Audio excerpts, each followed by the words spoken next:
welcome to episode 74 of ThePotterDiscussion. I'm your host, Oscar, and here on the Potter Discussion, we discuss some of Harry Potter's deepest and darkest theories, tidbits, and little Easter eggs you might have missed, and you probably did. I am very excited for today's episode because it is QuizMaster, but not only that, it's not just me. I'm not just going to be aimlessly rambling into your ear. I have a friend on the show, and his name is Mason.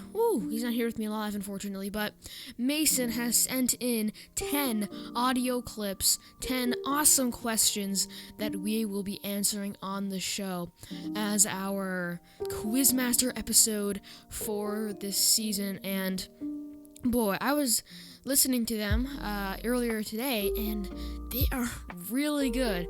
So you should probably buckle up and prepare, because not only are these questions awesome, but they are challenging. So your Harry Potter knowledge will be tested, and it might be just a little fun along the way. So without further ado, let's get into this QuizMaster episode with question number 1. Let's do it.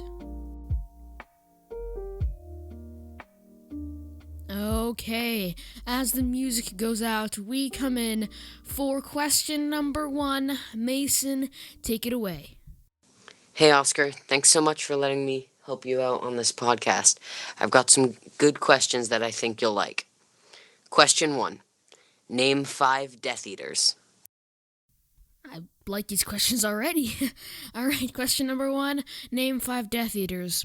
So we should probably get the easy ones out of the way. So let's just do Lucius for number 1, Bellatrix for number 2, and then we have 3 others, man. Okay, so I think what we can do is just name the Malfoys, because technically they are Death Eaters. So we have Lucius, Bellatrix, then we have Draco and Narcissa. So then we have, actually those are all the Malfoys pretty much.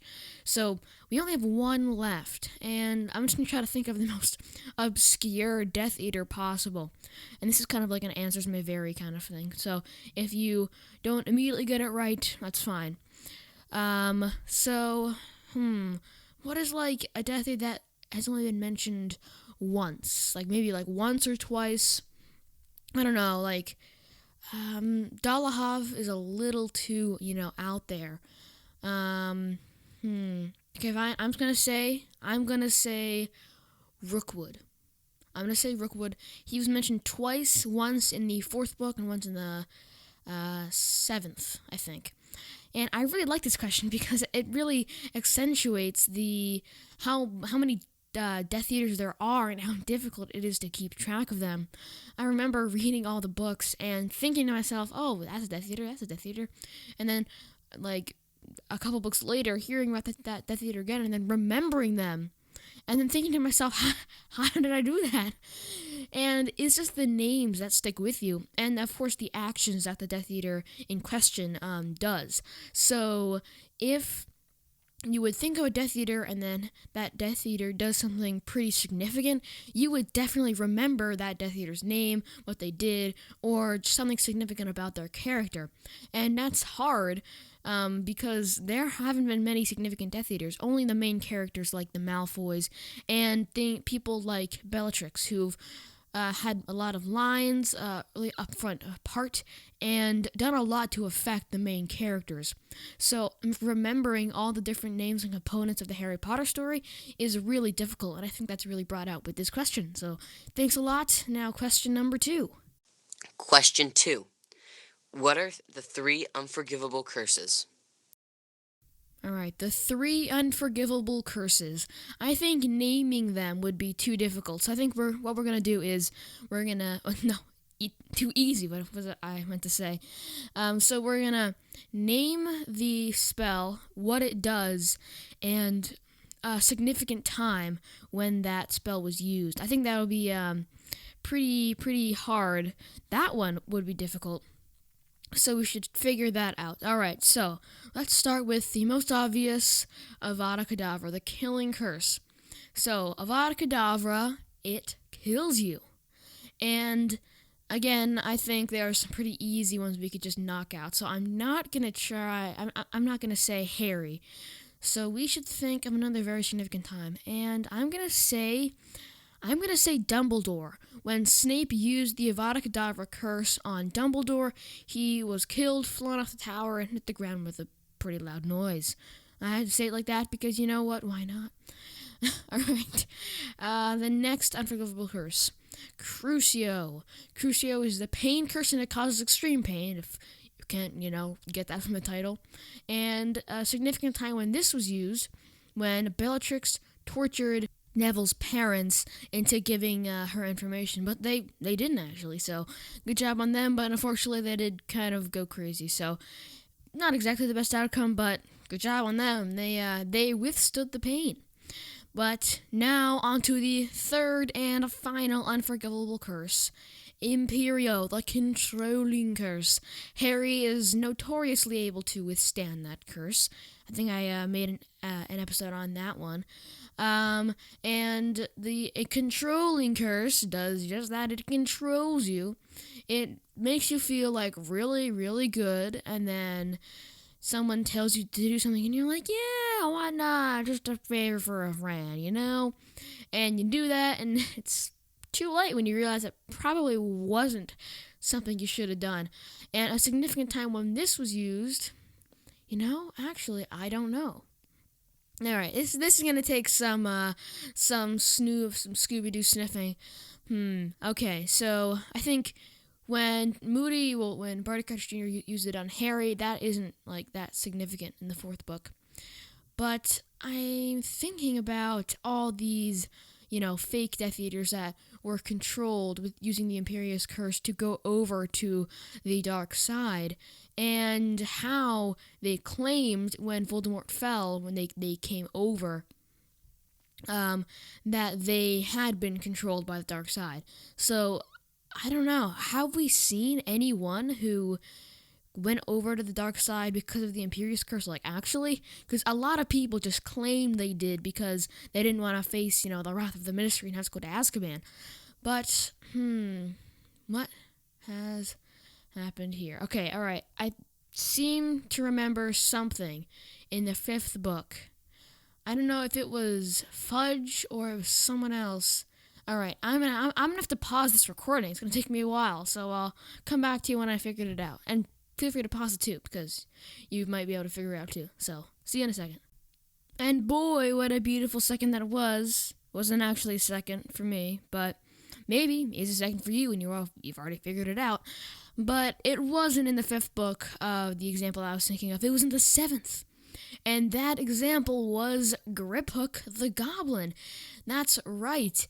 Oh my gosh, why did I say that? I spent so long thinking of the goblin's name, and I decided to say Griphook, but I said it, and it's wrong. I'm sorry. I apologize. But it wasn't Griphook. It was the guy at the desk. When Hermione transformed into Bellatrix using Polyjuice Potion, Harry and Griphook were under the invisibility cloak, and Ron got a facial hair makeover by Hermione. They went into the Bank of Wizarding, the Wizarding Bank of Gringotts, and Hermione wanted to get into the Lestrange vault.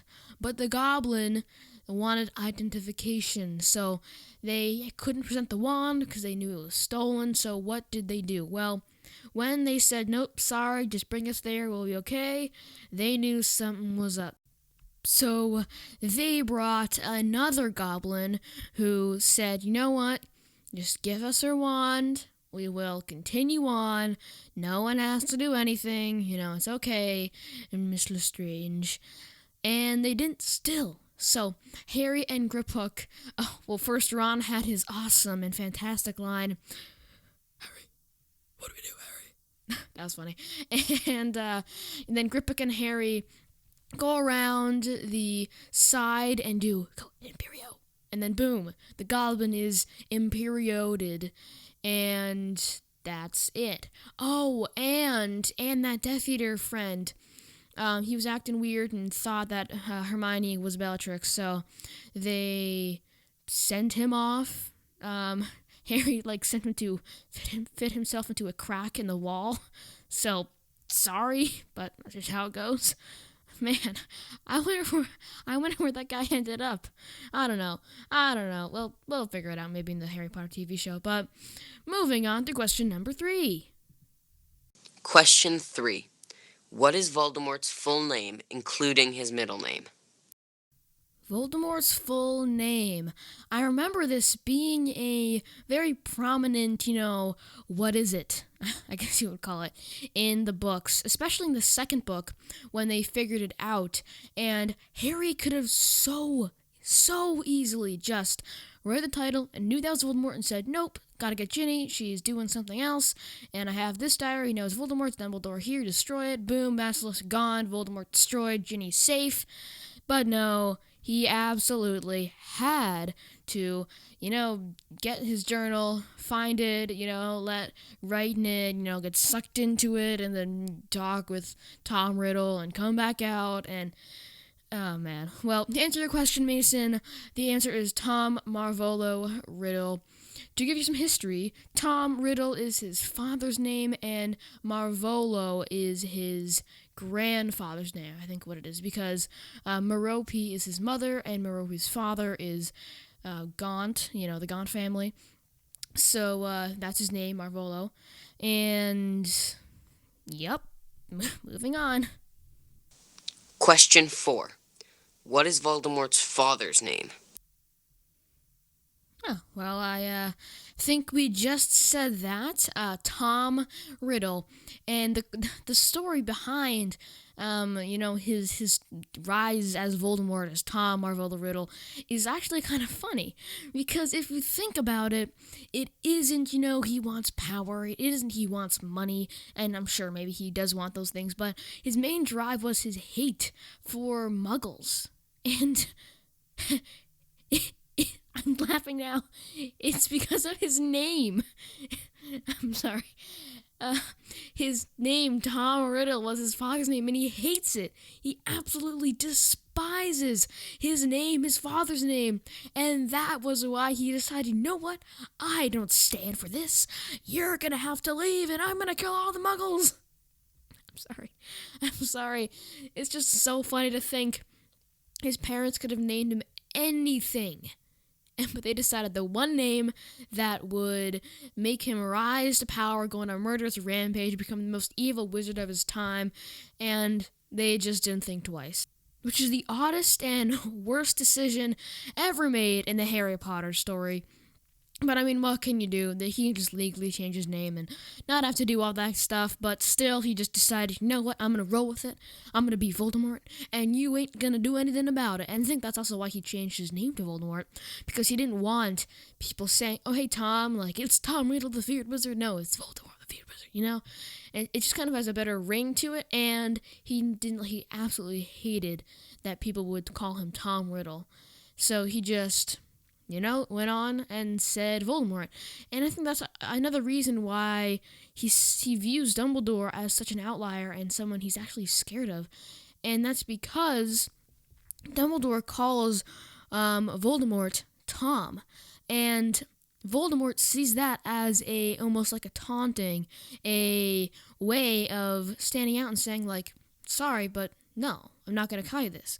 And that's why Voldemort sees Dumbledore as such a threat, because Dumbledore isn't scared of Voldemort, but Voldemort is scared of Dumbledore, which is why I've been saying why a ton, but that's why Voldemort and Dumbledore are such, they respect each other a ton, and Voldemort is just scared of Dumbledore, and Dumbledore isn't scared of Voldemort, which is why that dynamic is so interesting. But let's move on to question number 5. Question 5. What is the first spell that happens in the Harry Potter timeline, not including Fantastic Beasts? Oh, Mason, you're getting yourself into something, a little bit of trouble here. And that's because it's not in the first book. Well, it is explained to be in the first book, but the actual spell does not happen in the bulk of the first book. So it isn't Avada Kedavra. It is not. And I don't know why a lot of people think it is, but it isn't. It actually isn't, which is crazy to think that it's something completely different. But most people don't even know that.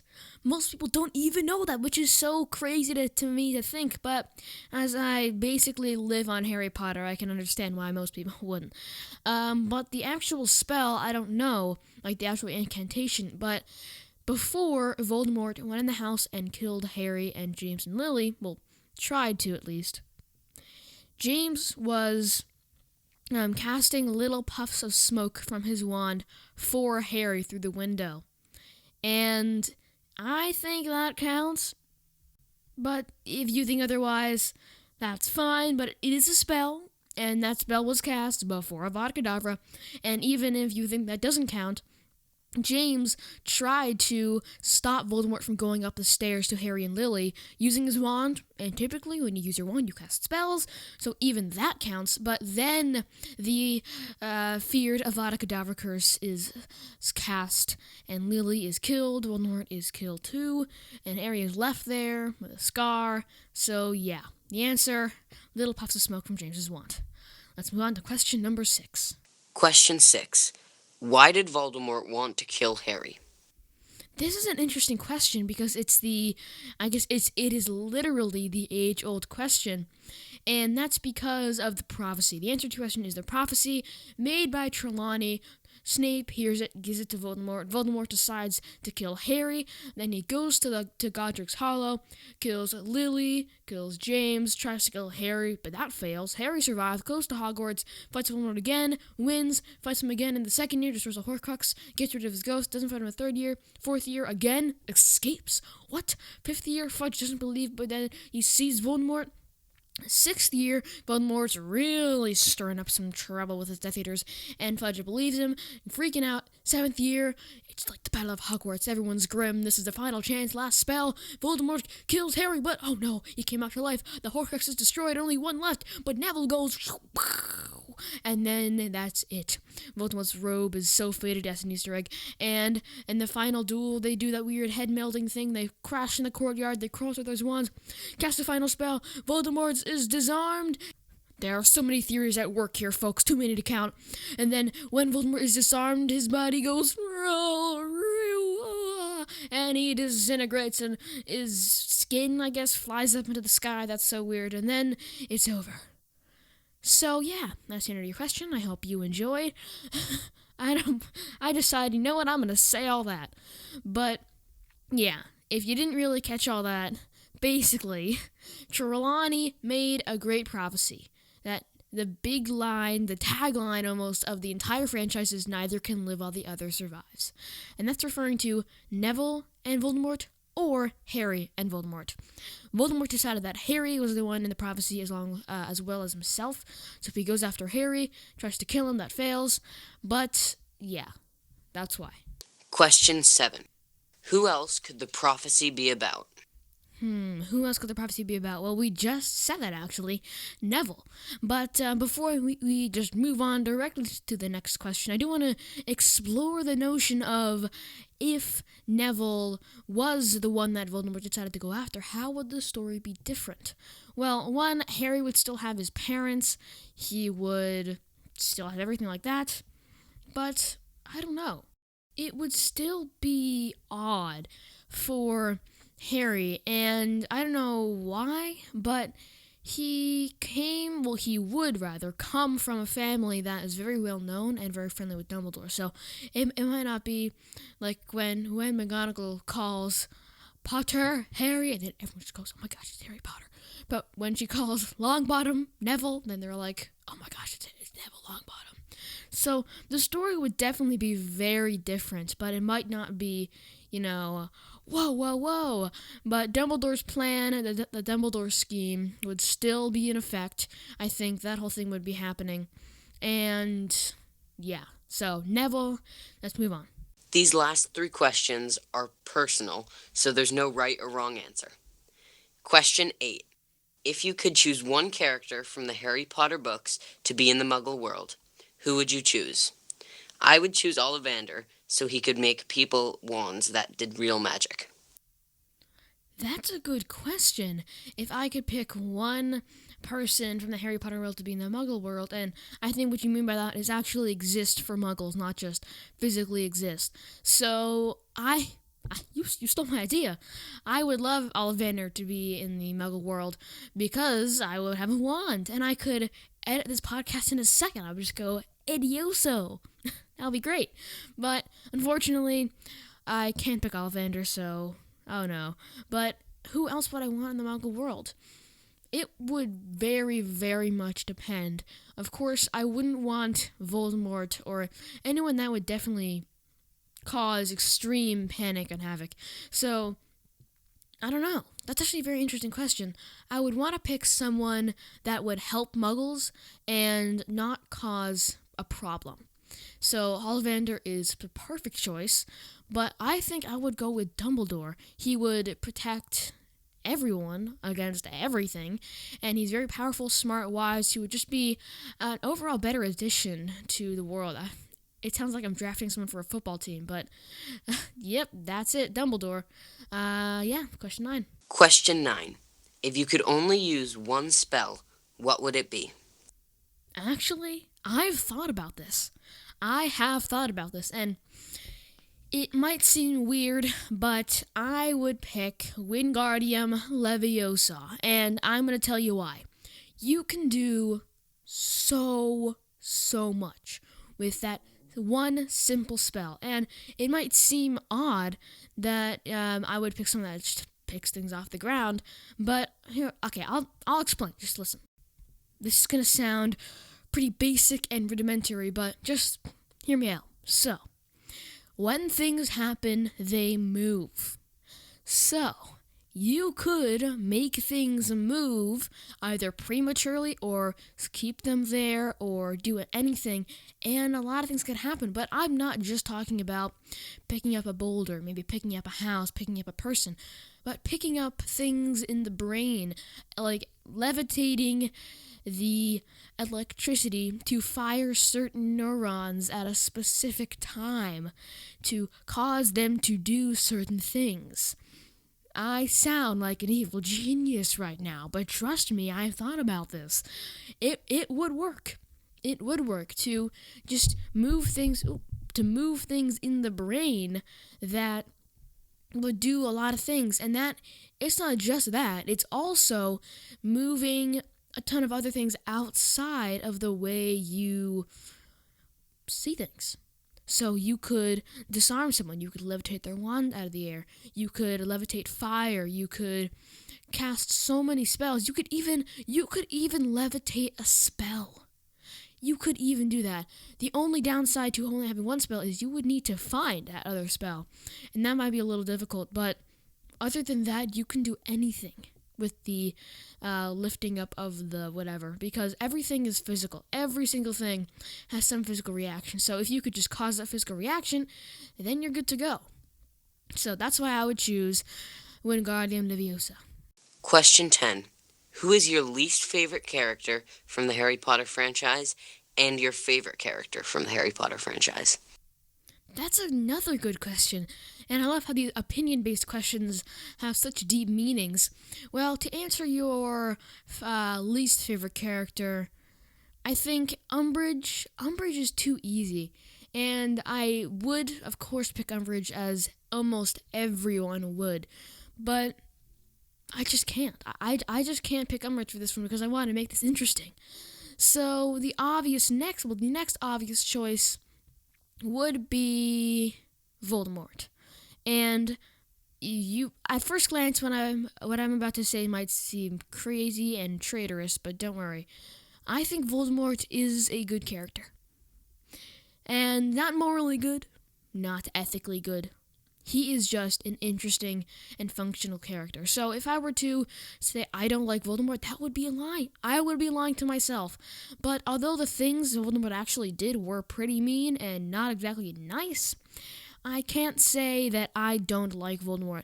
He makes the story interesting, he adds a plot, and the Harry Potter books just wouldn't be good without Voldemort. So I'm not going to pick Voldemort, I'm not going to pick Umbridge, so there has to be someone. Well, I wouldn't like a character if they just did mean things. I have my one question quiz if a character is mean, and that is, would they do something that the thing they were doing to couldn't stop, and that hurts the other thing? So, for example, if that person would kick a puppy, that is the one thing that you literally are born with that you do not do. And if that person would do it just for the fun of it, they are cruel and they are mean, and that's someone that I don't want to have lunch with. So for this one, I'm going to have to say Bellatrix. If you think of her, you can definitely tell that she would kick a puppy. She would do anything just for her own enjoyment or to further herself into Voldemort ranks or just please Voldemort himself. So Bellatrix as my least favorite character, and I'm sure basically everyone else listening right now would say Umbridge. Maybe you think Umbridge yourself, but I don't know. Umbridge is the obvious choice, so not gonna pick her. Voldemort, like him actually, and Bellatrix, gonna pick her. So, end of story. Now for, I would say, one of the harder sides to this coin, which is my favorite character. This is tough. Now, I'm not going to say Harry. I would, actually no, I probably wouldn't say Harry either way, but Harry just, he's stubborn. He's very stubborn, and he does things that are rash, that are not exactly smart. He doesn't really think things through enough in order to make a functional plan. So, I think Harry, Ron, and Hermione, I mean, if I were to pick anyone, I would of course pick Hermione, but I'm going to branch out from the trio and pick someone else. So my one question quiz for is this person good is, would this person do something that seriously benefits another party, and does that party actually appreciate what has been done for them? And if that person would do something that is not exactly, that it doesn't really benefit them, but benefits another person without thinking, that person is good.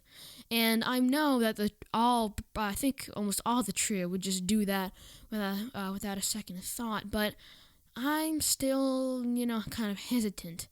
I know that the trio is very, very nice and kind, but I'm going to have to pick someone else. So Dumbledore, I suppose, was where your mind goes next. And of course, Dumbledore would absolutely do something like this. But I have to say, I didn't really see Dumbledore as like the, Dumbledore, you're my favorite character, you're awesome.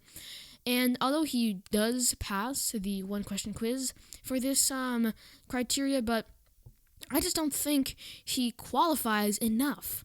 If that makes any sense, I just don't think he qualifies enough. I don't know if that makes sense, but I would have to pick someone else, and this is going to come as a shock to kind of a lot of people, but it's going to be Snape.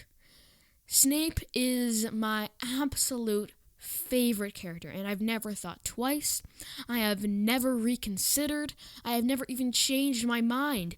Snape has always been my absolute favorite character, and that might come as a shock to a lot of people, but I like Snape because of he's so complicated. And just let me explain. So, he is outwardly mean and almost cruel to Harry and everyone else, but that's just because he didn't like his father. Which is kind of unfair for Harry, because Snape didn't even give Harry a chance. He didn't even say, "All right, Harry, your father was pretty mean to me, but I'm gonna give you a chance, and we can work things out." He didn't even do that. But I mean, still, I think the reveal of Snape actually being who he is it just, I was like, oh my gosh, he didn't, and I was like, do I cry? Do I laugh? Do I say wow? I was so confused on that one moment, that one singular moment in the 7th book when the reveal was done. I was so confused, but after I reread the books a couple times and watched a couple more of the movies, then everything kind of started to fall together. And I also love Snape, not because he was instrumental, even more instrumental than Dumbledore, in saving Harry. And Dumbledore made the plans, but Voldemort, moving on. But Snape carried them out. Snape actually felt like he was responsible for Harry, and he cared for Harry at the end, and he was in tears when he had to let the boy die. That was his line. But when it comes to it, the boy must die. That's what Dumbledore said, and then Snape was like, no, it's like raising a pig for slaughter. And just the affection that Snape inwardly has for Harry is something you just can't miss. It's something that Snape has that is just so pure, and something that Lily had for Harry, that I think Snape is the winner of this category. And it's simply because of that. He overlooked everything. His rivalry with James and his affection for Lily, just to protect Harry from death, from Voldemort, from everything. And that was it. Snape really didn't seem to like Harry, but in the end, Snape actually did. And that's why Snape, in my opinion, is just one of my favorite characters. And he just did some of the most amazing things.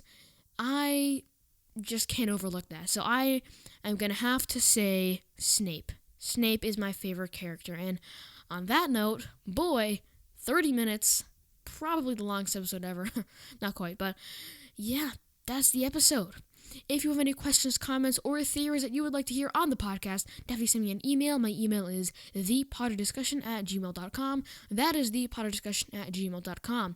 If you could just subscribe on your podcast app or YouTube, and if you're on YouTube, like and comment what theory you want me to do next. Also, make sure you subscribe and leave a review on your app of choice.